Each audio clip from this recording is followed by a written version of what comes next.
Blood urea کے بارے میں آج ہم آپ کو بتانا چاہیں گے۔ یہ بلڈ یوریا گردوں کی ایسی مرض ہے کہ جس میں خون سے پیشاب گردے علیحدہ نہ کر سکیں، یعنی گردوں کے فعل میں گرمی خشکی کی زیادتی کی وجہ سے رکاوٹ پیدا ہو جائے تب یہ مرض پیدا ہوتا ہے۔ اور ہوتا کن لوگوں کو ہے کہ جو غذا میں احتیاط نہیں کرتے، اپنے غذا میں مرچ مسالے یا گرم غذاؤں یا خشک غذاؤں کا استعمال بہت زیادہ کرتے ہیں، سے ان کے گردوں کے فعل میں رکاوٹ آ جاتی ہے، اور جب جسم سے جس مادے کو خارج ہونا ہے یعنی کہ پیشاب، اور جب وہ خارج نہیں ہوگا تو اس میں مختلف قسم کے ایسے مادے جسم میں دوبارہ رکنا شروع ہو جاتے ہیں، اور اس کی ایک خاص علامت یہ ہے کہ جسم پھولنا شروع ہو جاتا ہے، منہ کا ذائقہ بھی اس میں بو آنے لگتی ہے، اور گرم خشک یعنی کسیلا قسم کا ایسا ہو جاتا ہے کہ انسان محسوس کرتا ہے کہ شاید میرے منہ میں بو ہے، یعنی وہ یہ سمجھتا ہے کہ شاید دانتوں کا کوئی مرض ہے یا اور مسوڑوں کا مرض۔ لیکن ہوتا کیا ہے کہ بلڈ یوریا کی وجہ سے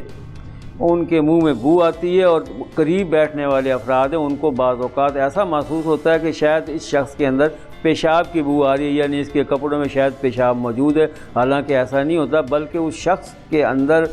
گردوں کے فعل میں رکاوٹ کی وجہ سے یعنی کہ بلڈ یوریا کی وجہ سے وہ بو آ رہی ہوتی ہے۔ اب اس کی علامت یہ ہوتی ہیں کہ جیسے سر کا چکرانا، اور دوپہر کے وقت شدید قسم کا سر درد، بے ہوشی بھی ہو سکتی ہے، سانس میں پیشاب کی بو آئے گی، پیشاب قطرہ قطرہ اور بہت کم آئے گا، قبض بھی ہو سکتی ہے، جسم ڈبل روٹی کی طرح پھولنا شروع ہو جائے۔ اور ایسے موقع پر ایک خاص جو غلطی ہے وہ یہ ہے کہ گلی محلوں میں غیر مستند بعض معالجین یہ کہتے ہیں کہ یہ پیشاب کیونکہ کم آ رہا ہے، رک رک کے آ رہا ہے، تو وہ کیا کرتے ہیں کہ کہتے ہیں کوئی شربت پی لیں، کوئی لسی پی لیں، یا اور ٹھنڈی چیزیں بعض اوقات وہ دیتے ہیں، یا ایسے انجیکشن لگاتے ہیں جو کہ پیشاب باور ہے۔ یہاں اس غلطی کو میں بتانا چاہوں گا کہ اس وقت پیشاب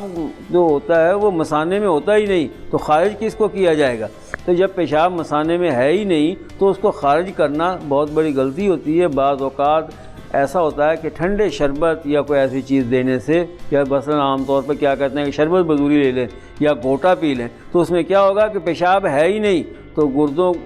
کے فعل میں مزید سردی پیدا ہو جائے گی، یعنی بجائے کہ گردے کام کریں وہ مزید رک جائیں گے۔ اور اس وقت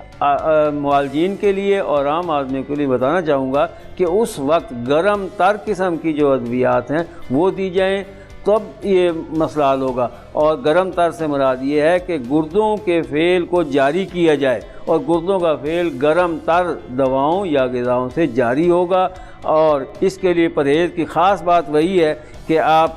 تمام قسم کے کیمیکلز کی بنی ہوئی ادویات، غذائیں اور ادویات کے علاوہ جو غذا خاص طور پر دال چنا، سموسے، پکوڑے، نشاور جتنی بھی چیزیں ہیں، اور شکر گندی، مٹر، سنگھاڑے، اروی، مچھلی، کچا آم، اچار اور پراٹھا، مختلف قسم کے سموسے، پکوڑے، نان چنے عام طور پر صبح کے وقت زیادہ کچھ لوگ کھاتے ہیں، ان لوگوں کو چاہیے کہ وہ اپنے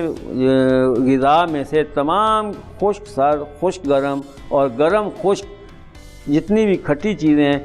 ان تمام کو روک دیں، اور ایسی غذائیں استعمال کریں جو کہ گردوں کے فعل کو جاری کریں۔ وہ کون سی غذائیں ہیں؟ وہ گاجر، مولی، شلگم، مونگرے،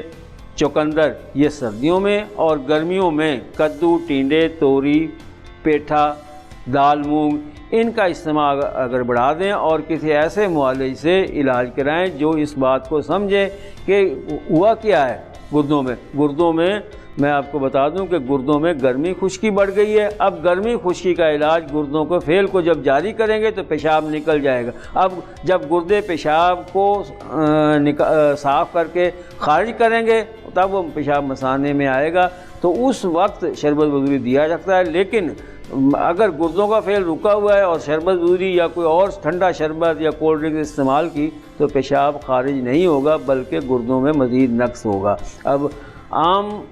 طور پر لوگوں کو سمجھنے کی بات یہی ہے کہ وہ اپنی غذا کو درست کریں، اور اپنی غذا کو درست کرنے کے ساتھ تیز مرچ مسالے والی چیزیں، گوشت، انڈا، مچھلی، ان کا استعمال خاص طور پر گرمی کے موسم میں روک دیں، اور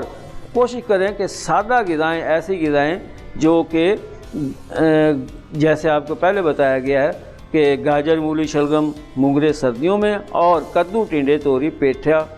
دال، مونگ، ان کو اگر آپ گرمی میں استعمال کریں گے تو اس مرض سے آپ بچ سکتے ہیں اور اس مرض کا علاج میں آپ معالج کی مدد کر رہے ہوں گے۔